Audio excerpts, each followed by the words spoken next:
এটা জল গরম বসেছি, একটু দিয়ে দেবো হলুদ। যেমন আলু মাখা খাই না আমরা, এটা হবে কাঁকরোল মাখা।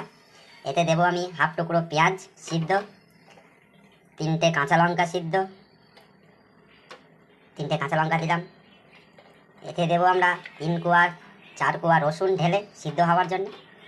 সিদ্ধটা হোক, সিদ্ধটা হয়ে গেলে তোমাদের নামিয়ে দেখাবো কেমন হয়েছে। এটা হচ্ছে কাঁকরোলের জন্য।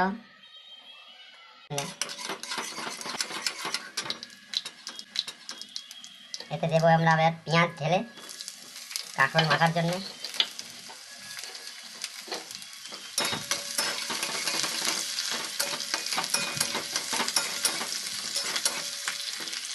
আমার পেঁয়াজ ভাজা হয়ে গেছে, এবার দেবো আমি একটু হালকা হলুদের গুঁড়ো, তাতে যেন কালারটা ভালো আসে। তাই আমার পেঁয়াজ শুকনো লঙ্কা ভাজা কমপ্লিট। এবার আমি এটাকে করবো বন্ধ। এই অবধি থাক, বাকিটা পরে দেখাচ্ছি।